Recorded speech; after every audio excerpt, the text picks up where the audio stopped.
The alarm screamed through every corridor of the new dawn. Red lights flashed in the darkness as Captain Dae Kim ran toward the engine room.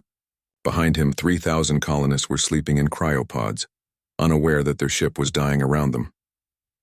"Talk to me, Hana," Dae shouted into his communication device as he pushed through another sealed door. Chief Engineer Hana Park's voice crackled back, tight with fear. "The reactor core is breaching. I've got maybe 20 minutes before it goes critical. We're too far from any station, too far from Earth.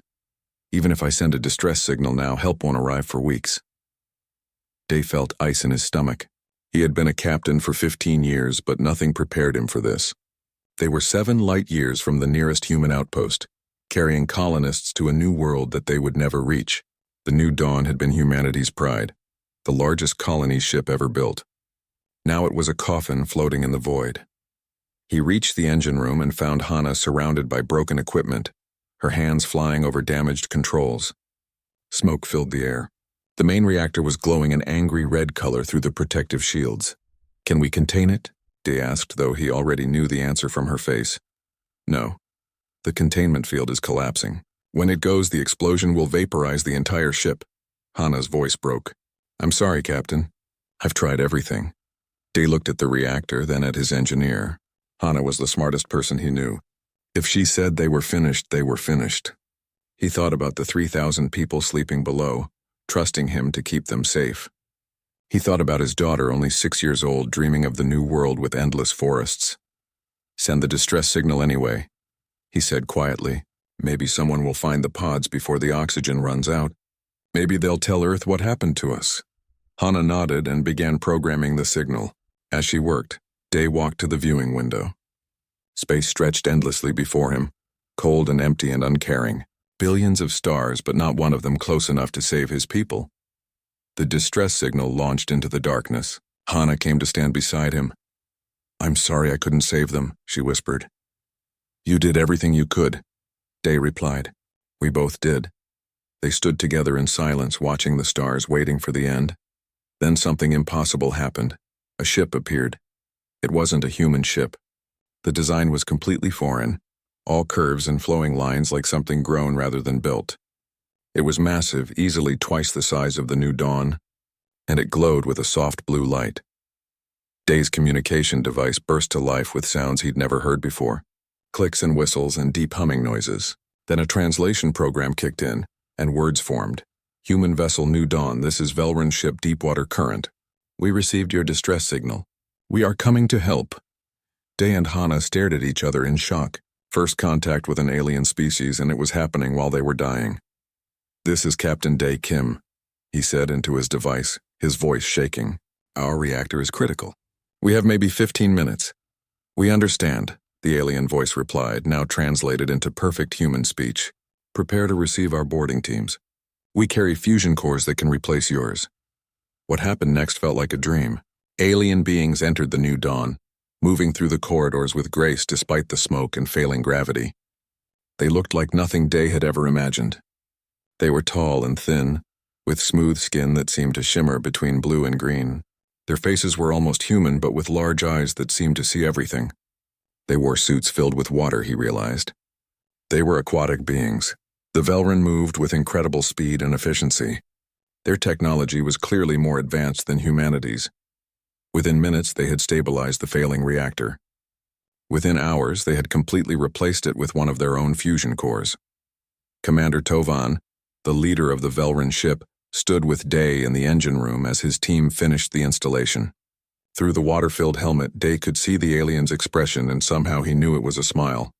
"Why are you helping us?" Dae asked. "You don't know us. We've never met your people before. This fusion core must be valuable." Tovan made a sound that the translator rendered as a gentle laugh. "Life must preserve life. This is the first rule of civilization. Your people were dying. We could help. Therefore we must help. This is simply what thinking beings do for each other." "We have nothing to repay you with," Dae said, feeling shame at his own poverty in the face of such generosity. "We ask for no payment," Tovan replied. "One day perhaps you will find someone else who needs help. You will remember this day and you will help them as we helped you. This is how civilization spreads through the galaxy, like ripples in water." Each act of kindness creates more kindness. Over the next 6 days, the Velrun worked tirelessly. They not only fixed the reactor but repaired dozens of other failing systems. They provided medical supplies, food, and water. They taught Hana and her team how to maintain the new fusion core. They asked for nothing in return. On the 7th day, as they prepared to depart, Commander Tovan approached Captain Day one final time. In the alien's hand was a small crystal no bigger than a coin. It glowed with soft internal light. "This is a friendship token," Tovan explained. "In our culture, we give these to those we consider friends. You are the first humans to receive one. I hope it will not be the last exchange between our peoples." Day took the crystal with trembling hands. "Commander Tovan, I swear to you, humanity will never forget what you've done for us. I don't know how we'll repay you, but I promise you we will remember." Tovan's large eyes seemed to crinkle with amusement. "There is no debt to repay, Captain Day, but I believe you. I think humans might be the type of species that remembers their friends. I look forward to knowing your people better." The Velrun departed as mysteriously as they had arrived. The new dawn continued its journey, now with a working reactor and 3,000 saved lives. Day kept the crystal token in his pocket, feeling its warmth against his chest. In his captain's log, he wrote, "Today we learned we are not alone in the universe. Today we learned that kindness exists beyond our species. Today we learned what it means to be truly civilized. Humanity owes the Velrun a debt that can never be measured. I pray we are worthy of their friendship." The galaxy took note of the encounter. Most species saw it as a minor event, barely worth recording. The Velrun had helped some primitive species survive. How touching. How forgettable. They had no idea what they were watching. They had no idea what humanity was about to become. 70 years had passed since the New Dawn incident. Captain Day Kim was long dead, buried with honors on the colony world he had finally reached. The crystal token from Commander Tovan sat in a museum on Earth behind glass, a reminder of humanity's first contact with alien life. Humanity had exploded across the stars in those 7 decades. There were now 200 human colonies, spread across 50 star systems. Earth had made contact with 43 different alien species. Humans traded with the galaxy, learned from it, and carved out their place among the stars. The story of the Velrun rescue was taught in schools, but it was history now.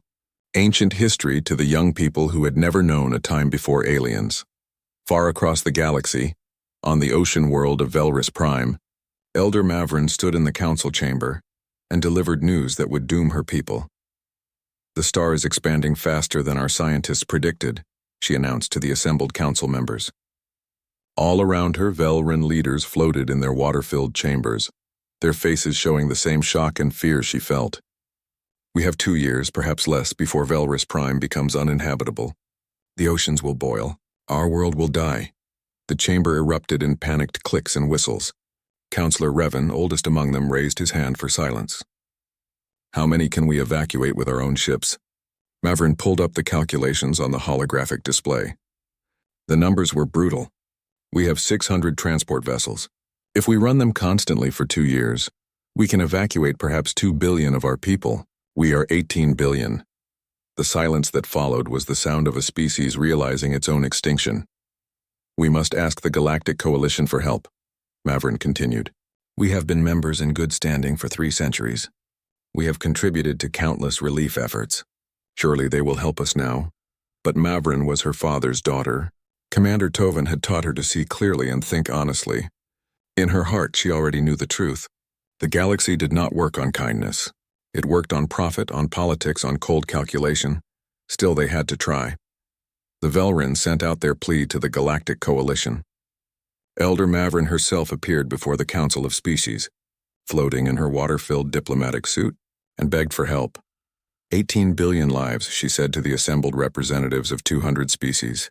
"We need ships to transport our people. We need temporary worlds where we can shelter until we establish new colonies. We have some resources, but not enough. Please, we are asking for help to save our species." The council listened politely. They expressed sympathy. They made supportive noises. Then they made excuses. The Korthans explained that their shipyards were fully committed for the next 5 years. The Drellians pointed out that relocating 18 billion beings would destabilize the entire sector's economy. The Nexians noted that the Velrin had chosen to build their civilization on a world orbiting an unstable star, and therefore this was really their own fault. Species after species offered the same response: thoughts and prayers, but no ships. Maybe a few supplies, perhaps some technical advice, but nothing close to what was needed. The coalition offered to evacuate 500 million Velrin. Not 18 billion, 500 million. We are very sorry, the coalition chairman said, but the economic burden is simply too large. We must think of our own peoples first. Mavrin returned to Velris Prime with the news. The council made the announcement to their people. They would have to choose who would live and who would die. Families would be torn apart. Entire cities would be left behind to burn when the star finally expanded. In the streets and waterways of Velrin cities, people wept. They had always believed the galaxy operated on the principle Commander Tovan had spoken 70 years ago. Life must preserve life. They had lived by that rule, helping others whenever they could. They had thought it was what civilized beings did. Now they learned the truth. The galaxy had no memory. The galaxy had no heart. The galaxy would watch them die and call it regrettable but economically necessary. Mavrin spent her days managing the impossible logistics of choosing who would survive. She spent her night swimming through the ancient archives, reading her father's logs from decades ago. Tovan had died 20 years earlier, but his words remained. She found his entry about the humans, about Captain Day, about a species that seemed so young and emotional and strangely sincere. Her father had written, "I think these humans might be different. They seem to feel things more strongly than most species. I wonder if that will help them or destroy them in this cold galaxy." Mavrin touched the holographic words with one long finger. She wondered what had happened to humanity. They had expanded, she knew that much. They had colonies everywhere now, but she had never heard of them doing anything remarkable. Just another species trying to survive. She was about to close the archive when a communication alert sounded. Incoming transmission from Earth. Mavrin felt her heart skip. She had not requested help from Earth. Why would she? They were a young species, barely established. They could offer nothing, but she opened the transmission anyway. The human on the screen was older, with gray hair and kind eyes. He wore formal diplomatic robes and held something small in his hand. When he spoke, his words were translated into Velrin language, but his tone needed no translation. It was urgent and sincere. "Elder Mavrin, my name is Ambassador Jin Choi of Earth. We have received word of your crisis. I am addressing you from the United Earth Assembly Hall. Behind me are the representatives of every human colony and settlement. We have been in session for 48 hours and we have reached a unanimous decision." Jin held up the object in his hand. It was a small crystal that glowed with internal light. Mavrin's breath caught. It was a friendship token, the one her father had given to Captain Day 70 years ago. Captain Day Kim gave this token to his daughter before he died. Jin continued. She gave it to me along with a message. Humanity never forgets its friends. Elder Mavrin, 70 years ago, your father and his crew saved 3,000 human lives. They asked for nothing in return. They expected nothing. But humans do not forget kindness. We do not forget debts. Jin's face filled the screen and Mavrin saw something in his eyes that shocked her. It was determination, absolute and unshakable. Elder Mavrin, we are coming. Every ship, every resource, everything humanity has. We are coming to bring your people home. All 18 billion. We will not leave one Velrin behind. The transmission ended. Mavrin floated in stunned silence, unable to process what she had just heard. It made no sense. It was economically impossible. It was strategically insane.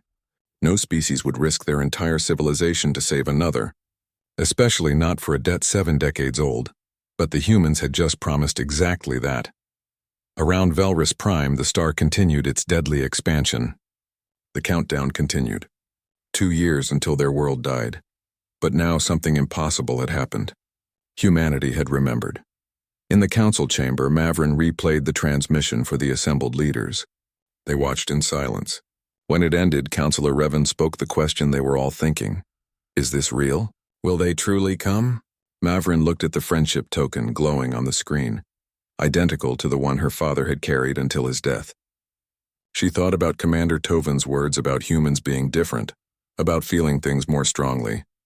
I think they will, she said slowly. I think they actually will. My father thought humans might be unusual. I think he was right. I think we are about to learn what it means when humanity considers you a friend. Across the galaxy, in shipyards and colonies and on Earth itself, humanity began the largest mobilization in their history. The promise had been made. Now came the impossible part, keeping it. The United Earth Assembly had never been so full. Every seat was occupied. Representatives from every human colony, every settlement, every orbital station stood together in the Great Hall. At the center, Ambassador Jin Choi held the friendship token high for everyone to see. 70 years ago, Jin's voice rang out clear and strong. 3,000 humans were dying in space. A species we had never met saved them. They gave freely. They asked for nothing. Now that species faces extinction, and the galaxy has abandoned them. He lowered the token and looked around the chamber. The question before us is simple. What kind of species do we want to be? Do we forget those who helped us? Do we measure friendship in profit and loss? Or do we honor our debts no matter the cost? Representative Hannah Park, granddaughter of the original chief engineer, stood up. She was 80 years old now, but her voice was still powerful. My grandmother told me stories about the Velrun until the day she died. She said they worked for 6 days straight to save our people. They gave us their own fusion core.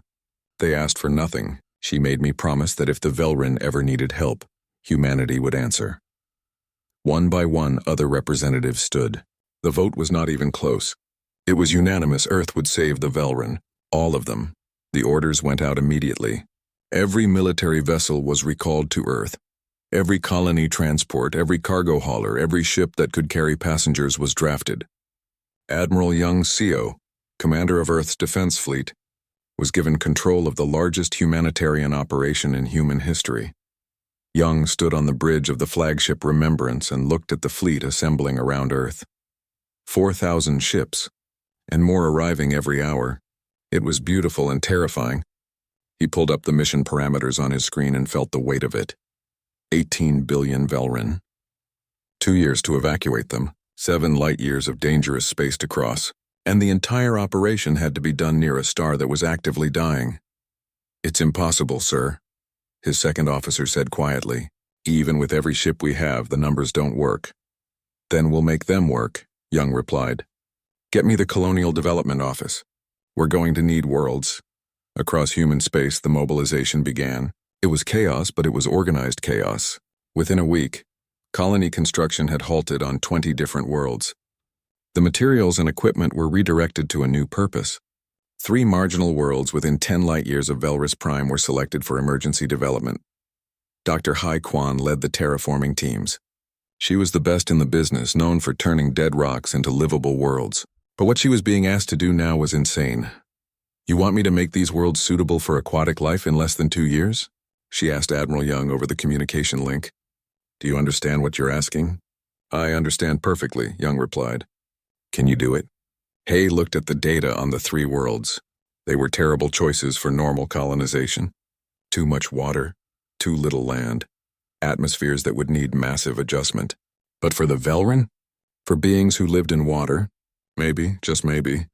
I'll need every terraforming unit we have, she said. Every atmospheric processor, every ocean seeding package. And I'll need them now. You'll have them, Young promised. Meanwhile, engineer Wu Nam was solving a different problem. The Velrun lived underwater. They needed specific water conditions, specific pressure, specific everything. Simply dumping them on water worlds wouldn't work. They needed homes. Wu pulled up the designs for standard underwater research stations and started scaling them up. Way up. He designed massive dome cities, each one capable of housing 50 million Velrun. They would be built modularly, able to be assembled quickly. Each dome would have everything the Velrun needed. The right water composition, the right pressure, the right everything. How many can we build in 2 years? His team asked. Wu did the math. With every construction facility running at maximum capacity, with every available worker, 72 domes, maybe 75 if we're lucky. That's enough for about 3 billion Velrun. It wasn't enough. It was nowhere close to enough. But it was a start. The numbers were the enemy. Always the numbers. 18 billion Velrun. 4,000 human ships, each capable of carrying an average of 2,000 passengers. That meant each ship would need to make more than 2 round trips. With a 7-light-year journey each way, even at maximum faster than light speed, each round trip would take nearly 5 months. Admiral Young pulled together his fleet commanders for a briefing. On the screen behind him, the impossible logistics played out in harsh red numbers. The math doesn't work, he admitted to them. Not without help. We need more ships, or we need to make each trip count more. What about cargo ships? Captain Tay Lim suggested. She commanded a small rescue vessel, but she had been studying the problem. We have thousands of cargo vessels. They're not designed for passengers, but we could convert them. Cram in life support pods. It won't be comfortable, but it'll keep people alive. Do it, Young ordered. Convert every cargo ship we have. I don't care if it's elegant. I care that it works, the word went out. Across human space, civilian ships received new orders. Luxury liners, mining vessels, even personal yachts were drafted. If it could reach faster than light speeds and carry passengers, it was now part of the rescue fleet. The galaxy watched in confusion. News reports from alien civilizations tried to make sense of what humanity was doing. Economic analysts predicted Earth's complete financial collapse. Military strategists warned that Earth was leaving itself defenseless. Political experts called it mass insanity. The Corthan Imperium, humanity's largest trading partner, sent a formal diplomatic message to Earth. It was polite but firm. Humanity should reconsider this foolish action. The Velrun were not worth destroying human civilization. Ambassador Jin's response was broadcast across the entire galaxy. To those who ask why we do this, Jin said, standing alone in the assembly hall, I ask you, what is civilization worth if we abandon those who helped us? What is wealth worth if we cannot use it to save lives? What is safety worth if we only protect ourselves? The Velrun taught humanity what it means to be civilized. We will not abandon our teachers. He held up the friendship token one more time. This small crystal represents more than gratitude. It represents a promise. When you help humanity, we remember. Always, forever, without exception. That is who we are. That is who we choose to be. The message was clear, and it sent ripples through the galaxy. Other species began to whisper among themselves. Humanity was different. Humanity was strange. Humanity was dangerous in ways they had not understood. A favor to humanity, it seemed, was not forgotten. It became a debt they would move worlds to repay. On Earth, the preparations continued at a frantic pace. Admiral Young's fleet grew to 5,000 ships, then 6,000. Dr. Hayes' terraforming teams worked around the clock on 3 new worlds. Engineer Wu's construction crews built underwater cities faster than anyone thought possible.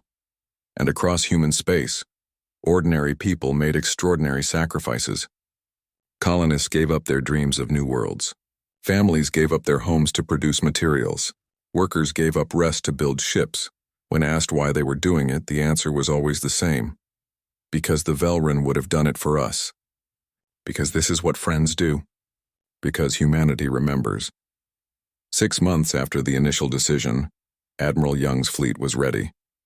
It was not perfect. It was not even fully adequate for the task ahead.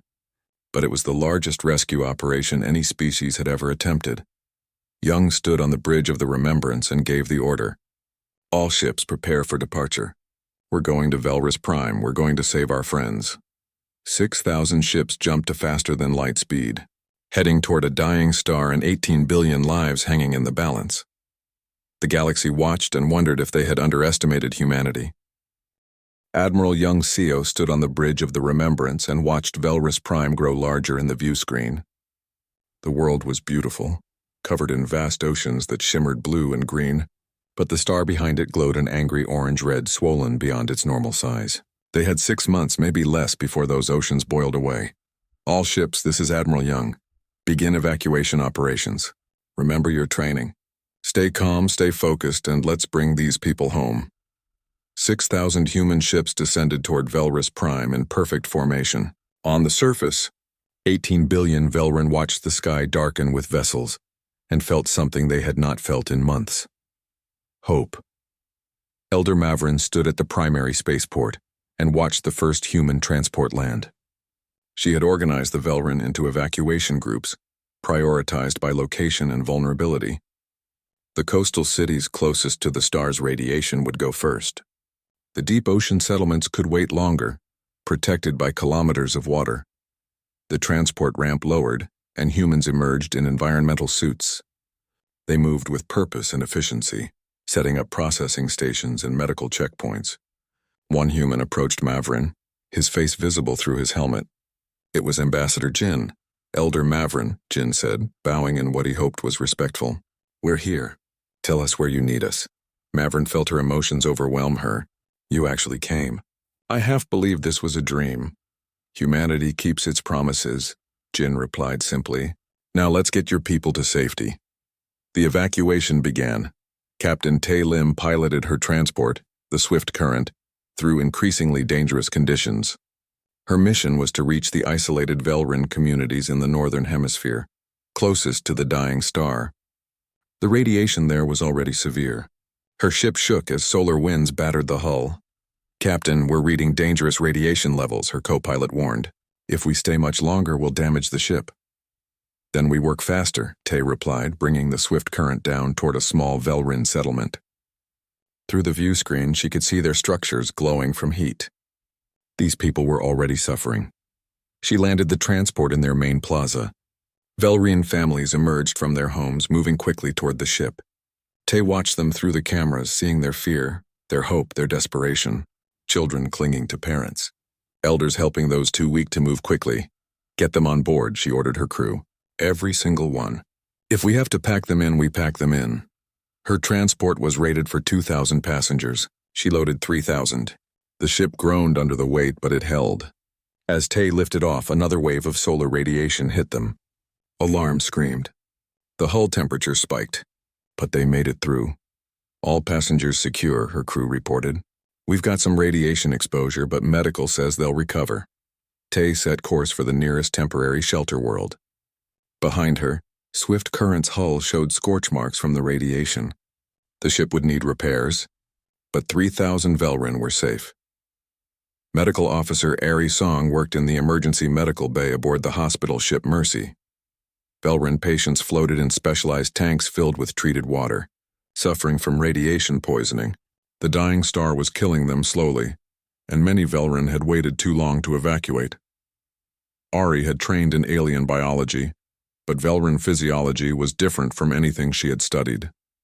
Their systems were complex, their reactions to treatments unpredictable.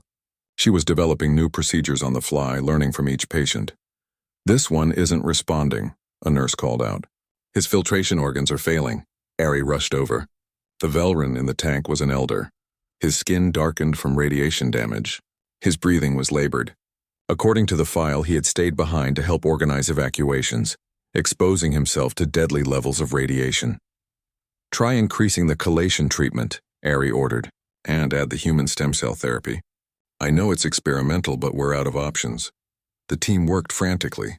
Ari monitored the Velrin's vital signs, watching them drop. Then slowly they stabilized. The treatment was working. The Velrin's eyes opened, looking at her through the water of his tank. Thank you, the translator rendered his words. You saved my life. Just doing my job, Ari replied, but her hands were shaking with relief. Another life saved. One more Velrin who would see their new home. But the victories came with losses.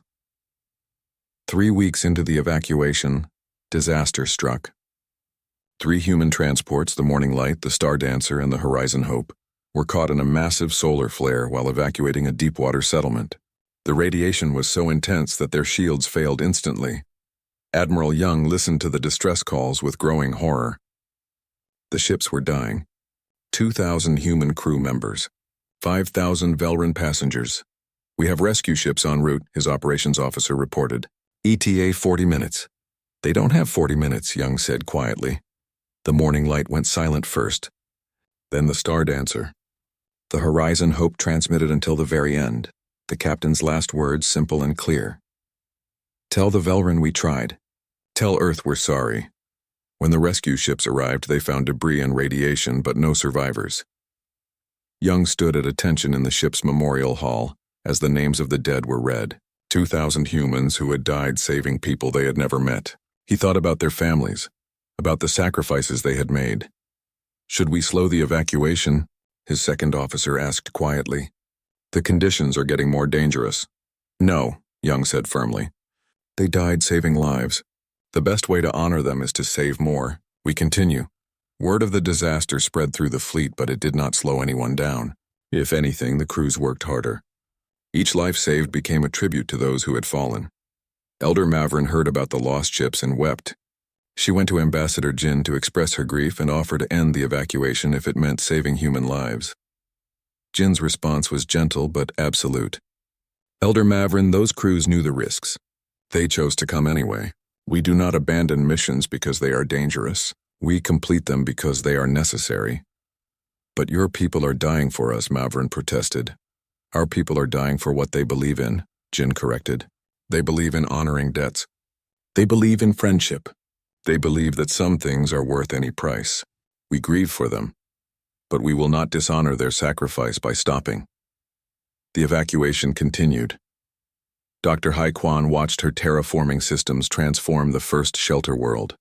What had been a barren water world 4 months ago now had breathable atmosphere and oceans with the exact chemical composition Velrin needed. It was not perfect, but it was livable. The first transport arrived carrying 20,000 Velrin. They emerged into the new world tentatively, uncertain. Then they dove into the water and swam, and Hay heard their cries of joy transmitted through the speakers. They were alive. They had a home. How many can this world support? Mavrin asked, standing beside Hay. With the dome's engineer Wu built? About 3 billion, Hay replied. We have 2 more worlds almost ready. That's 9 billion total. We're halfway there. And the other 9 billion? Mavrin asked quietly. He looked at her steadily. We'll find a way. Humans are good at finding ways. Engineer Wu Nam's construction teams completed the 75th underwater dome ahead of schedule. It was not elegant. It was not beautiful, but it was functional, and it would keep 50 million Velrin alive and comfortable. We need more, Admiral Young told him over the communication link. Can you build faster? Not faster, Wu replied, but I can build bigger. Give me 2 more months and I can construct superdomes, each one holding 100 million. They'll be massive, but they'll work. Do it, Young ordered. The final months of the evacuation were a race against the dying star. Velris Prime's oceans were warming rapidly. Storms raged across the surface. The sky was constantly lit by solar flares. The Velrin cities began to fail, their power systems unable to cope with the heat. Captain Tay flew mission after mission into increasingly deadly conditions. Her ship, the Swift Current, was held together more by repairs than original parts. Her crew was exhausted, but they kept flying.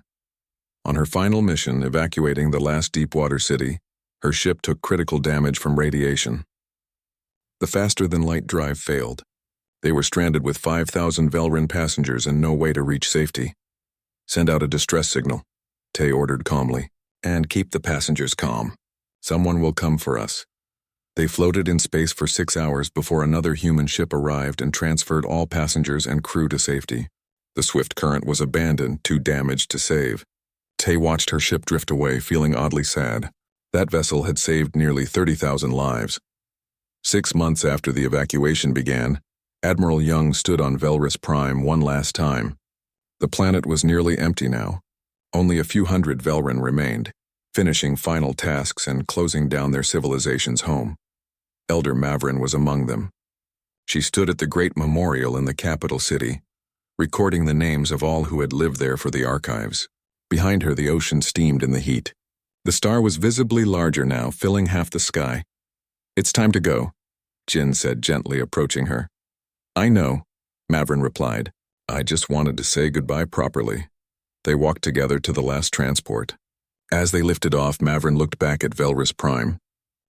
1 year after the evacuation, Elder Mavrin stood on the shore of New Velris, the largest of the 3 shelter worlds. The ocean stretched before her, clean and clear and safe.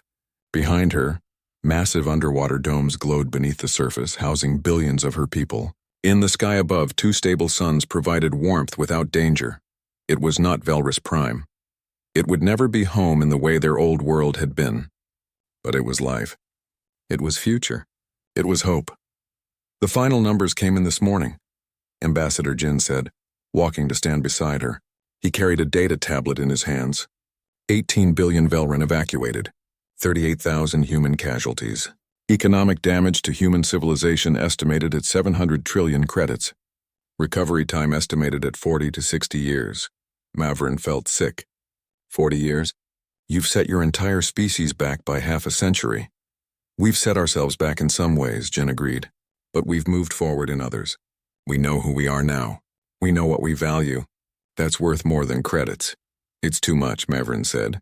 We must repay you. We'll work for centuries if we have to, but we will repay this debt. Jin smiled and shook his head. Elder Mavrin, you don't understand. There is no debt. Your father gave freely to Captain Day 70 years ago. We gave freely to you. This is not a transaction. This is what friendship means. But you've sacrificed so much, Mavrin protested. Your people died for us. Your economy is in ruins. You've postponed your own expansion plans indefinitely. Surely you want something in return. Jin looked out at the ocean, thinking carefully about his words. What we want is for your people to thrive. That's the payment. Seeing you here, alive and safe, that's worth everything we spent. He turned to face her directly. But I'll tell you what humanity does expect. We expect that if someday some other species needs help, the Velrin will remember this day. Not to repay us, but to pay it forward. That's how civilization should work. Each act of kindness creating ripples spreading outward forever. Mavrin understood then. This was exactly what Commander Tovin had said to Captain Day. The circle was complete. We will, she promised. We will never forget, and we will help others as you helped us. But the galaxy was learning different lessons. In the council chambers of the Galactic Coalition, representatives from 200 species gathered for an emergency session. The topic was singular: humanity. They've bankrupted themselves, the Drellian representative stated, pulling up economic charts. Human trade has dropped by 60%. Their military fleet is depleted. Their expansion has halted completely. This is what happens when emotions override logic. But they saved 18 billion lives, the Nexian representative countered. That's an unprecedented achievement. No species has ever attempted a rescue operation of this scale. Because it's economically insane, the Drellian snapped. They've proven that humans cannot be trusted to make rational decisions. They're too emotional, too impulsive. The Korthan representative stood and the chamber fell silent. The Korthans were the most powerful species in the coalition, known for their cold logic and strategic brilliance. When they spoke, others listened. I disagree with the Drellian assessment, the Korthan said slowly. Humanity has shown us something far more important than economic sense. They have shown us that they have perfect memory and absolute loyalty. Consider the implications. The Korthan pulled up a historical record. 83 years ago, we provided Earth with early warning about a supernova. It was a minor action, simply sharing data. At the time, we expected nothing in return. But now we must ask, if humanity evacuated 18 billion Velrin for a single act of kindness 70 years ago, what would they do for us if we needed help? The chamber went very quiet as the other species understood what was being said. Let me be clear, the Korthan continued. Humanity operates on a principle we have not seen before in the galaxy. They consider every debt sacred, no matter how old, no matter how small. A favor to humanity is not forgotten. It is recorded. It is honored. It becomes an obligation they will fulfill regardless of cost. The Korthan paused, letting that sink in. This means two things. First, humanity is now the most valuable ally any species could have. And second, humanity is potentially the most dangerous enemy any species could make. Are you suggesting we should fear them? The Nexian asked. I'm suggesting we should understand them, the Korthan replied. Earth is currently weak, but they will recover. And when they do, they will remember everything. Every species that helped them will find humanity to be an unshakable ally. Every species that harmed them. The Korthan let the sentence hang. Within days, the subtle shift began. Species that had provided even minor assistance to Earth during its expansion suddenly found themselves receiving unexpectedly generous trade deals with humanity. Earth remembered every favor, every kindness, every bit of help. The Palaran people had once shared their agricultural techniques with a human colony. Now Earth was providing them with advanced medical technology at cost. The Therian Collective had offered safe harbor to human refugees during a conflict. Now human engineers were helping them rebuild their damaged infrastructure for free. Ambassador Jin sat in his office on Earth, processing requests. Every day brought new messages from species who suddenly wanted to establish stronger ties with humanity. Species that had ignored Earth before were now very interested in friendship. One message stood out. It was from the Korthan Imperium itself. Jin opened it and read carefully. The Korthans wanted to formalize their alliance with Earth and were offering significant resources to help humanity recover from the economic damage. But there was a question embedded in the message. Politely phrased but clear, what would such assistance be worth to humanity? Jin smiled. The Korthans understood. They were calculating how humanity would respond to genuine help. They were treating friendship with Earth as an investment in future reciprocity. He drafted his response carefully. The Korthan Imperium has been a friend to humanity since our earliest days in space. Any assistance you provide will be remembered and honored, as all debts to humanity are honored. We repay our friends generously and absolutely. The message was clear to those who understood how humanity operated. The Korthans were not just offering help. They were securing humanity's future loyalty through present action. And humanity was acknowledging that this loyalty would be absolute and without limit. Within the year, the Korthan Imperium had provided substantial economic aid to Earth. Other species followed, each seeking to establish themselves as friends of humanity before it was too late. Earth's recovery accelerated. What should have taken 40 years took 20. And humanity remembered every species that had helped, recording each dead in their vast archives. On New Velrus, Elder Mavrin watched as human and Velran engineers worked together to expand the underwater cities. The partnership between their species had deepened. Young Velran studied in human universities. Human researchers explored the Velran's advanced aquatic technologies. Two civilizations were becoming genuinely intertwined. There's something you should know, Mavrin told Jin during one of his visits. Other species have been contacting us. They want to establish trade relationships, form alliances. Species that ignored us when we were dying now want to be our friends. Let me guess, Jin said. They're hoping that friendship with the Velran will translate to favor with humanity? Exactly, Mavrin confirmed. They understand now that you honor your friends. So they want to be friends with your friends, Jin laughed. The galaxy is learning. That's good, is it? Mavrin asked seriously. Jin, your actions have changed how the entire galaxy operates. Species are forming alliances based not on immediate benefit, but on potential future reciprocity with humanity. You've created a new kind of politics. We've just shown the galaxy what we value, Jin replied. If that changes how others behave, maybe it's a change for the better.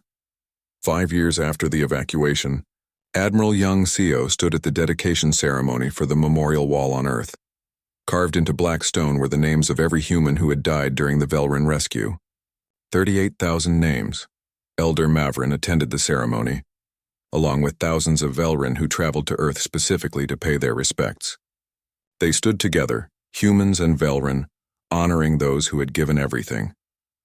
They were heroes, Mavrin said, looking at the endless list of names. Every one of them. They were ordinary people who did extraordinary things, Young replied. That's what humans do when it matters. In the crowd, Captain Tay Lim stood with her new crew. She had been given a new ship, the Swift Current II, named in honor of her old vessel. Beside her, Medical Officer Ari Song held the hand of a young Velran she had saved, now healthy and strong. Ambassador Jin stood at the podium to address the assembled crowd. He held 2 friendship tokens, one old and worn, one new and bright. These crystals represent a promise, he said. The old one is from Commander Tovin to Captain Day, 70 years ago. The new one is from Elder Mavrin to me, given last year. They are symbols of a friendship that transcends species, that outlasts generations, that refuses to be forgotten. He held them up high. Let the galaxy see these and understand. Humanity remembers. We remember kindness. We remember friendship. We remember debts.